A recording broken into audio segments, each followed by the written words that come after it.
রেলে চাকরির নামে মিথ্যা নথি শুভেন্দু অধিকারীর দেওয়া, শুভেন্দু অধিকারীর দেওয়া কোটি টাকার বিনিময়ে রেলে চাকরি দেওয়ার নামে জাল নথি শুভেন্দু অধিকারীর দেওয়া একদম একদম নির্দ্বিধায় নিঃসংকোচে উইদাউট এনি হেজিটেশন বিশ্বাস করে নিন। রাষ্ট্রপতির দপ্তরের কপি, কিসের কপি? রাষ্ট্রপতির দপ্তরের কপি। এই সমস্ত এভিডেন্স কোথায় কোথায় পৌঁছেছে একটু ছোট্ট করে আপনাদেরকে একবার বলে দিই। Droupadi Murmu president of India, Shri Narendra Modi prime minister of India, Shri Mohan Bhagavata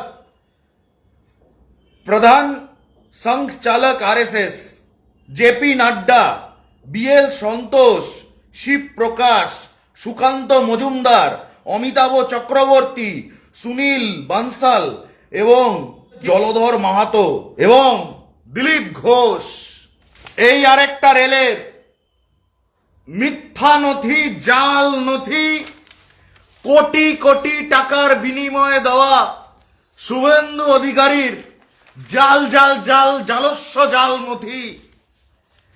railway recruitment sell, eastern railway, রেলের থেকে আসছে বলে জাল ইমেল কাকে পাঠানো হয়েছে? পূর্ব মেদিনীপুরের বাসিন্দা। আপনাদেরকে আজকে তালিকা দিয়ে দেব কার কত টাকা শুভেন্দু অধিকারীর কাছে গচ্ছিত এবং পুরো স্টেটমেন্ট পড়ে শুনিয়ে দেব। প্রাইমারি এডুকেশন নিয়ে শুভেন্দু অধিকারী এত বড় বড় কথা বলে, West Bengal board of primary এডুকেশনের নামে জাল ইমেল, শুভেন্দু অধিকারীকে টাকা দিয়ে পাওয়া গিয়েছে জাল email. West Bengal primary education, West Bengal board of primary education online document verification চৌঠা জানুয়ারি 2021 কাকে করা হচ্ছে?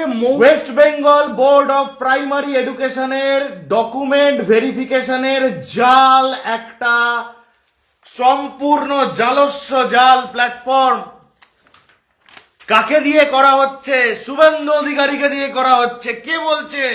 যারা টাকা দিয়েছে তারা খোদ বলছে। West Bengal board of primary education সম্পূর্ণ জাল নথি দেখুন, শুভেন্দু অধিকারীর থেকে প্রাপ্ত। The following is the statement of marks. West Bengal board of primary education, তাদের নামে জাল নথি, জাল রোল নম্বর, জাল শংসাপত্র থেকে কোথা থেকে প্রাপ্ত? শুভেন্দু অধিকারীর থেকে প্রাপ্ত। গুলো পাওয়ার জন্য প্রাপকরা মোটা মোটা মোটা অঙ্কের টাকা শুভেন্দু অধিকারীর হাতে এবং শুভেন্দু অধিকারীর বলে দেওয়ার অ্যাকাউন্টে নিজেরা জমা করেছে। সেই অ্যাকাউন্টের স্লিপটা পর্যন্ত আমার কাছে আছে। সুতরাং government of India, ministry of railways, railway recruitment board, Chennai, চলন্ত সমস্ত দলিল শুভেন্দু অধিকারীকে টাকা দিয়ে মোটা মোটা মোটা অঙ্কের টাকা দিয়ে রাষ্ট্রপতির দপ্তরে মাননীয়া শ্রীমতী দ্রৌপদী মুর্মুর কাছেও এই নথি রয়েছে, শ্রী নরেন্দ্র মোদীর কাছেও এই নথি পৌঁছেছে, জেপি নাড্ডার কাছেও পৌঁছেছে, মোহন ভগতের কাছেও পৌঁছেছে, সুনীল বানসাল থেকে আরম্ভ করে দিলীপ ঘোষ, ভারতীয় জনতা পার্টির টপ টু বটমের কাছে এই নথি পৌঁছেছে। দেখুন, রেলওয়ের নথিভুক্তিকরণের জাল ফর্ম, শুভেন্দু অধিকারী, মিস্টার শুভেন্দু অধিকারী। এই এত লম্বা তালিকাটা দেখতে পাচ্ছেন, এই এত লম্বা, এটা কি জানেন? কোন তারিখে শুভেন্দু অধিকারীকে কত টাকা দেওয়া হলো, কে দিয়েছে, কাকে দিয়েছে, সমস্ত ইনফরমেশন। রাষ্ট্রায়ত্ত ব্যাংক এবং প্রাইভেটাইজড ব্যাংকের কাদের কাদের কত টাকার স্ক্রিনশট, কাদের কাদের টাকা জমা করার কত টাকার রসিদ আছে, সব টাকা শুভেন্দু অধিকারীর কাছে গেছে। এটা কি? এটা হচ্ছে ট্রানজাকশনের পাসবুকের একটা পাতা, পাসবুকের একটা পাতা। বাংলার প্রশাসন সরাসরি এই অ্যাকাউন্ট নাম্বারটা এই নথি থেকে দেখে নিন এবং কার অ্যাকাউন্ট নাম্বার সেটা মিলিয়ে নিন। কলারটা ধরে টানতে টানতে এই অ্যাকাউন্ট হোল্ডারকে টেনে আনতে পারে। এই পরপর চলছে সব অ্যাকাউন্টের নথি, সমস্ত অ্যাকাউন্টের নথি। এই যে আমি মাননীয় রাষ্ট্রপতি এবং প্রধানমন্ত্রী নরেন্দ্র মোদীর কাছে এই নথি আছে বলেও আপনাদের জানিয়েছি। আমি এক বর্ণ যদি অসত্য বলি তাহলে মাননীয় রাষ্ট্রপতি এবং দেশের প্রধানমন্ত্রী তাদের নামটা আমি এখানে নিলাম বলে তারা যেন আমার বিরুদ্ধে অ্যাকশন নেন, আইনতভাবে তারা যেন অ্যাকশন নেন। আমি কি বলছি, এই সমস্ত ডেটা, সমস্ত এই যে এতটা এভিডেন্স, এই সবটা মাননীয় রাষ্ট্রপতি, প্রধানমন্ত্রী নরেন্দ্র মোদী, ভারতীয় জনতা পার্টির দিল্লির সমস্ত নেতৃত্ব এবং নামতে নামতে নামতে লাস্ট হচ্ছে দিলীপ ঘোষ, এদের সবার কাছে এগুলো পৌঁছেছে। আমি যদি এক বর্ণ অসত্য বলি তারা যেন আমার এই অসত্য ভাষণ কোট অ্যান্ড কোট সেটা যেন মানুষকে ধরিয়ে দেন এবং আমার বিরুদ্ধে যেন ব্যবস্থা নেন। এটা আমি বলে নিলাম, আমার পরিষ্কার ডিসক্লেমার, আমার কোনো ভীতি নেই, আমি পরিষ্কার ডিসক্লেমার দিয়ে দিলাম। If I am lying in the name of the President of India or the Prime Minister of India, they must take whatsoever action felt the best by them against me.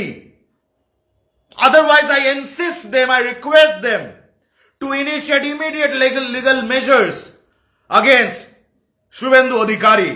শুনুন কি লিখছে সেই মানুষটা, সেই মানুষগুলো যাদের কোটি কোটি কোটি টাকা শুভেন্দু অধিকারী নিয়েছে ওই জাল জাল নথিগুলো দেওয়ার নামে। আর কিসের কিসের নামে, স্পষ্ট, আনকাট, আনফিল্টার্ড শুনুন। ব্যক্তি নিজের পরিচয়ের যে প্যারাগ্রাফটি লিখেছে, নিজের সামান্য নাম, বাবার নাম, তাদের আত্মীয়দের নাম, যারা যারা আছেন তাদের অ্যাড্রেস, তাদের কি কি পেশা, সেগুলো আমি কিছু পড়ছি না, আমি ডাইরেক্ট চলে আসছি অভিযোগে। শুনবেন এবং শেয়ার করতে থাকুন, বাংলার হাতে হাতে পৌঁছাক।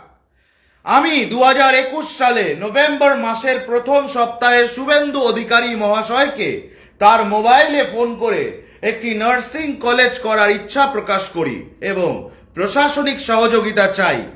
তিনি আমাকে বলেন, উত্তরপ্রদেশের মুখ্যমন্ত্রী যোগী আদিত্যনাথজির বন্ধু শিল্পপতিকে বলে 100 কোটি টাকার ফান্ড ব্যবস্থা করে দেবেন এবং 300 বেডের হাসপাতাল করে দেওয়ার কথা বলেন। সেই সঙ্গে ট্রাস্টের কাগজ সহ আমি ট্রাস্টের নামটি নিলাম না, প্রশাসনকে নিশ্চয়ই দেব। রাষ্ট্রপতি, প্রধানমন্ত্রী, এমনকি দিলীপ ঘোষের কাছ পর্যন্ত সেই ট্রাস্টের নাম আছে, এই অভিযোগকারীরাই জানিয়েছেন, আমি জানাইনি। 300 বেডের হাসপাতাল করে দেওয়ার কথা বলেন, সেই সঙ্গে ট্রাস্টের কাগজ সহ আমার কেওয়াইসি এবং কি কি কাজ করতে চাই তার ব্লুপ্রিন্ট চেয়ে পাঠান। আমি সমস্ত কিছু রেডি করে ওনাকে জানাই। তারপর উনি তার কর্মচারীকে আমার কাছে পাঠান, যার নাম বিশ্বজিৎ চৌধুরী। কি বলছে? তিনি তার কর্মচারীকে আমার কাছে পাঠান, যার নাম বিশ্বজিৎ চৌধুরী। ওই ছেলেটি এসে নিয়ে যায়। কি নিয়ে যায়? কাগজপত্র। পরবর্তী সময় শুভেন্দু বাবু কাথি 10 নম্বর ওয়ার্ড থেকে প্রতিদ্বন্দ্বিতা করতে বলেন বিজেপির হয়ে। আমি রাজি হই। সঙ্গে সঙ্গে আমাকে বলেন, প্রায় 10 লক্ষ টাকা খরচ করতে হবে, আপনি কি পারবেন? 6 নম্বর ওয়ার্ডে মনশ্যামলা দাসকে প্রার্থী করার জন্য 50,000 টাকা নেন।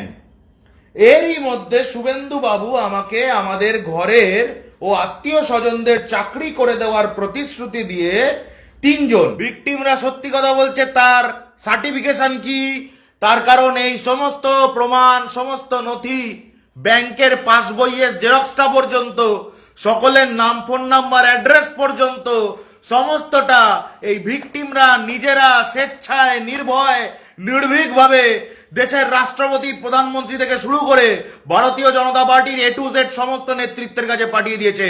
আপনারা বলুন, তারা মিথ্যে কথা বললে তারা এত বড় রিস্ক নিত?